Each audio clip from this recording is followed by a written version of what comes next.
Hi there, Natalie with you today to show you a little bit of how to add a little bit of metallic shine to your next memory keeping layout. So come join me.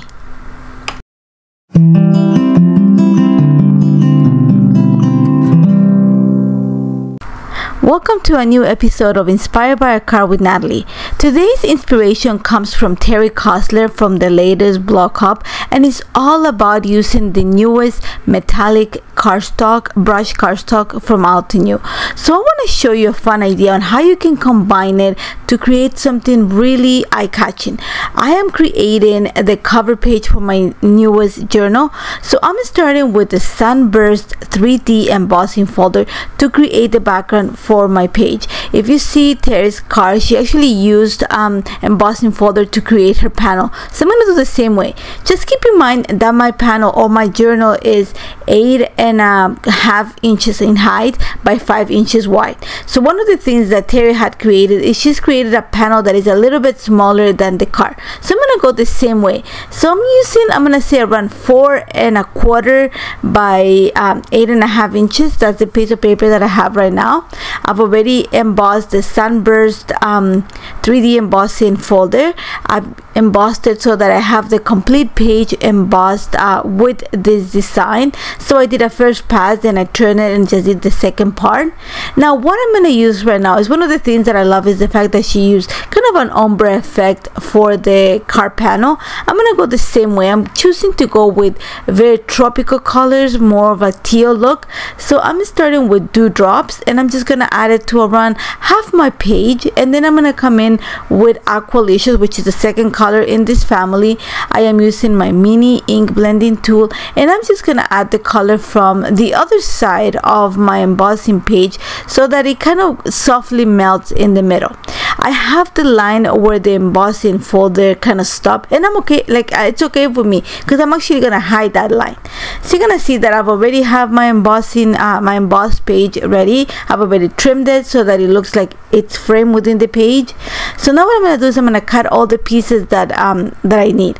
One of the things that I loved about Terry's card is the fact that she used the new stitched scallop circles die set to create like a circle for her card. Not mind that I'm using the largest one. In her it looks like the focal point. I don't want that to be the focal point. I just want that to be kind of the place where I'm gonna add my title.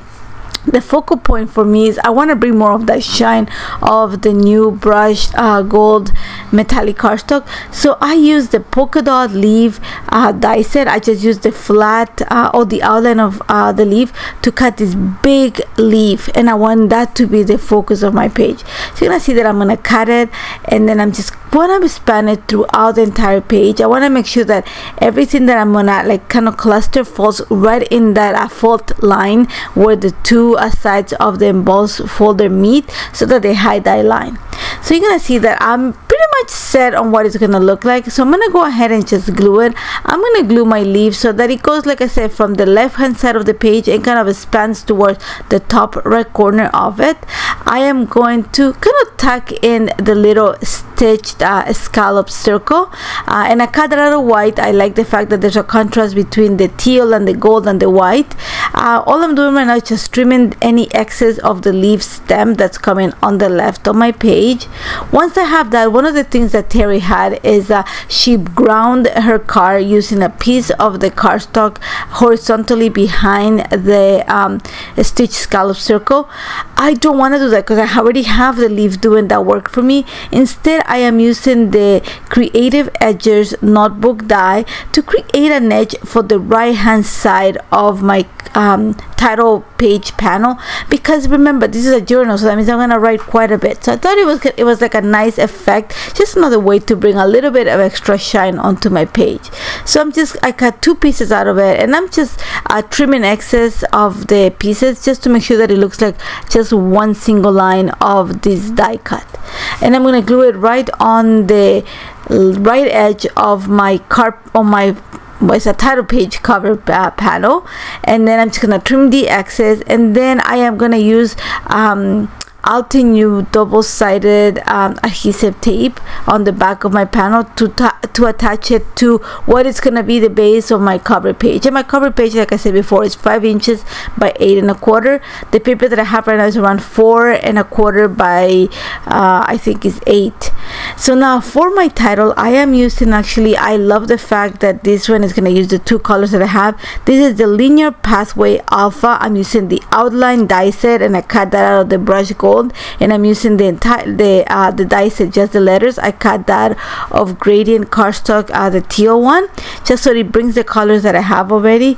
Now one of the things that Terry used to is she used like extra filler leaves.